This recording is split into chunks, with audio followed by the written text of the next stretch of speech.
You are listening to the Awake Athlete Podcast. I'm Jessica Mikowski, endurance athlete and mindset coach, here to share with you perspectives and contemplations from a 10,000-foot view of life.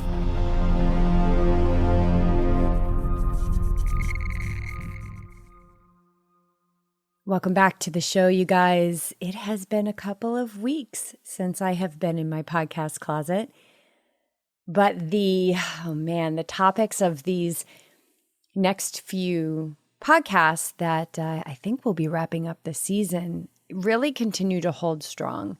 And one thing that I've learned, and if you listen to the Yogi Triathlete podcast, perhaps you've heard me say this before, maybe I even said it in season 1, if I'm talking about something and then I lose my train of thought, I always say, well, if it's important, it's going to come back to me. And I think that the underlying belief system that allows me to do that so freely is trust. It's trust. It's trust that I am right on time. And with that, it's also trust because I'm living an awake life. So I am on to myself. Like I am constantly on to myself. Where am I resisting? Where am I delaying? The Awake Athlete book, or whatever the book is that, has been living inside me my whole life. I have had so much resistance against it, but little by little, I am releasing judgment and I am making progress, and it continues to move through me. So I know that I am on purpose with it, and I trust that I am right on time. But I have to keep taking action because the universe helps those that help themselves. We have free will. This is the gift of being a human. We are the most highly evolved species on this planet because we have free will. And the free will is our self-will. And we need self-will. Like we need self-will to get up in the morning, to do the workouts when we don't want to do them, to override the mechanisms of the ego that want to keep us safe and small. We need that self-will. Absolutely 100%. But if that self-will is left unchecked, and why I say this is because the self-will comes through the ego, because the ego is our individualized self. It's the I. It makes me me and it makes you you. And we need me to be me and we need you to be you. But we also need to be in charge. We need to be awake. We need to be knowing who's running the show here. And just that simple question, anytime you find yourself in dissatisfaction or overwhelm or anxiety or depressive energies, who is running the show here? And when we talk about those lower vibrational frequencies, guilt, oh man, that's a heavy one. Depression, like it feels very heavy, right? They're like bricks. Those are not your alignment with true self.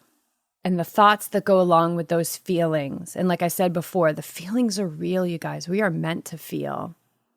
We are meant to feel. But the thoughts about those feelings is what we need to watch.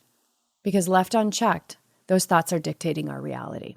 Okay, so they might be keeping us on the couch when really we know we got to get up and we got to move. So if you're feeling stuck like that, I can tell you, moving the body is really, really important. We've been navigating some huge waves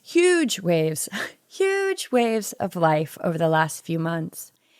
And the movement of my body has definitely been called to a gentler level when the waves are really cresting and they're really crashing over us. So it's walking. Maybe if I'm feeling more energy, it's, using the stairs down at the beach, things like that, being gentle, finding grace in your process. But the universe helps those who help themselves. So if we're sitting there and we're waiting for Ed McMahon to show up at the door with the sweepstakes or we're waiting for someone to leave the earth and leave us $1 million, we're not helping ourselves. So it's action every day. It's momentum every day. And I wasn't planning on saying any of that. These podcasts are always, I always have a kind of a sketch in my head, and that's what draws me here. And it doesn't come from like this thinking. It comes from my heart. And this is a perfect segue into what I want to chat about today. My friend Golden Duffy, and if you don't know Golden Duffy, she's my partner in M21 Revolution. She's just like a light on this earth and very much into universal law and law of attraction and just has a lot of fun in life. Like, and that doesn't mean she doesn't navigate huge waves. The girl has navigated some serious waves. And like all of us, we are spiritual beings having a human experience. And so like me, she very much identifies herself as a spiritual being, but we're in these human bodies, we're in the density of this physical world, we're in the contrast, but she has a beautiful way of navigating it. She has this eloquence about her that I just absolutely love. She's always like a blooming flower. Like I just love her. Anyway, she is also from the Northeast, so girls got some cred. And one of the things that I took away from her was she always says like, are you shitting all over people? Like, don't shit on people.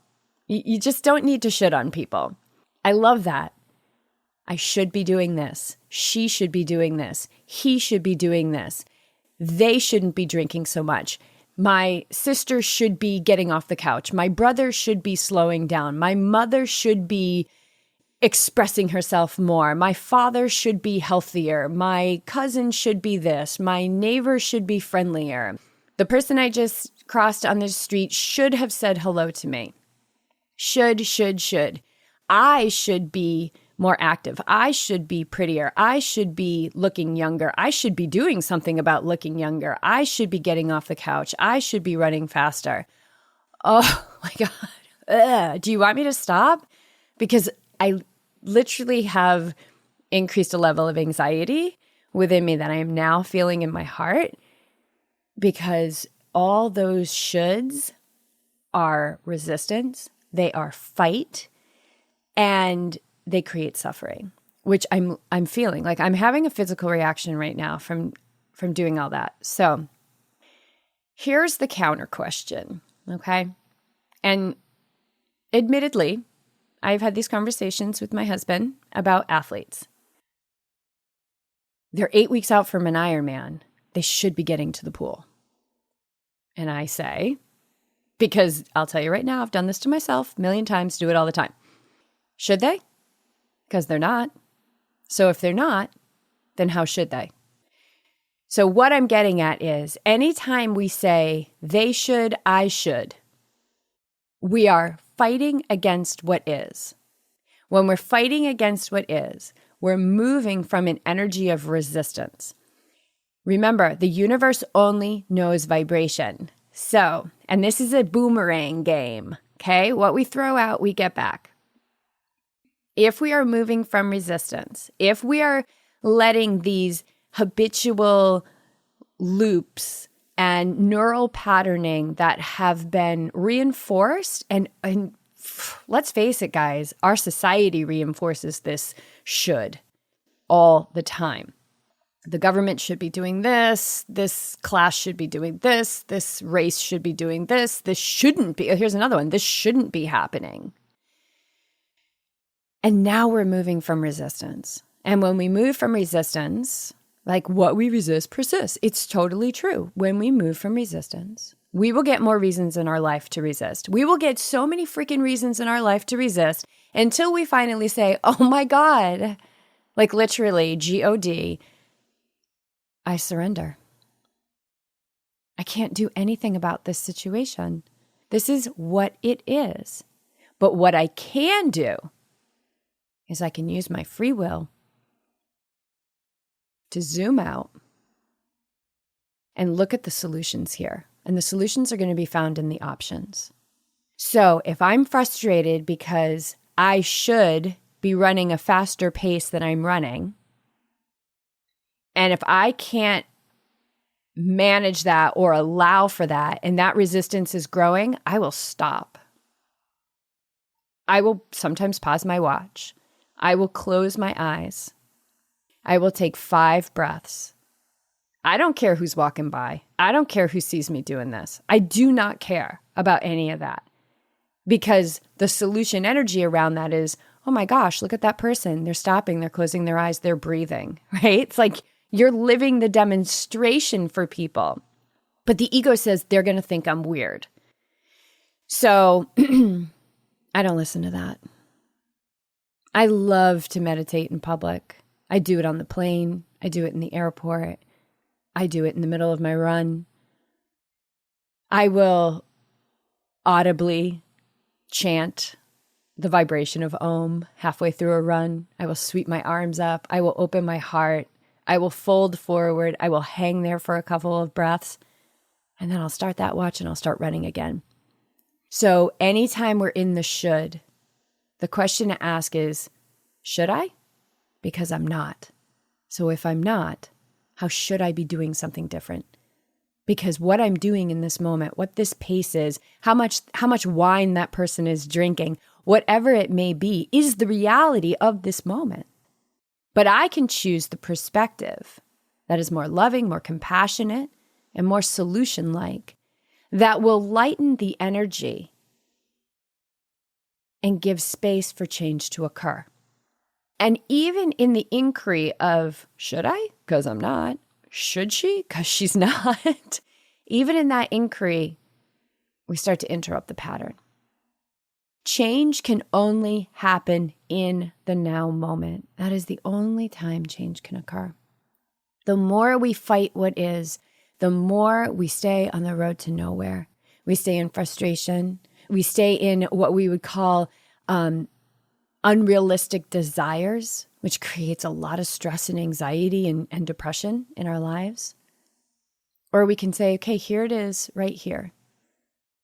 This is what it looks like right here. And it makes me mad, or it makes me want to cry. And I'm going to sit here and I'm going to give myself time because that's what I've got right now. It doesn't matter if my run is a mile shorter. I'm going to get myself calm again. And then I'm going to start moving forward. And what can I do to move myself in the direction of where I want to go? Or how can I support that person with their wine drinking? And how can I support that person with their stress? The first thing we can do with other people is see them as exactly where they need to be, as being right on time for everything that awaits them, their fullest expression in this life. Families are great to do this, you guys. And I know my family will listen to this podcast. And so I say this to them with the most open heart. I remember sitting at my sister's house at Thanksgiving and just looking around the table at each one of them and just saying in my head, you're perfect. To my dad, you're perfect. To my brother, you're perfect. To my husband, you're perfect. To my sister, you're perfect. To her husband, you're perfect. To me, you're perfect. And noticing how those things feel. When we see people in their perfection and not in their behavior, we release a grip on them. We release a constriction around them that opens them up to more, to further evolvement in their life. So watch when you're shooting all over somebody, and especially watch when you're shooting all over yourself. It's the best, right? Let's not should on people. We should definitely stop shooting on people. I hope that helps your contemplative practice. I hope that helps you to continue to live awake. We are love. We are compassion. We are power, knowledge, light, love, peace, joy, and calm. Our fullest potential lives within us right now. And the guidance for that potential is the stillness and the quiet that we find in the practice of meditation. It's under the shoulds, it's under the guilts, it's under the depression, it's under the anger, it's under the joy. It's under the emotion of happiness. It's the unshakable part of us. Get more familiar with that.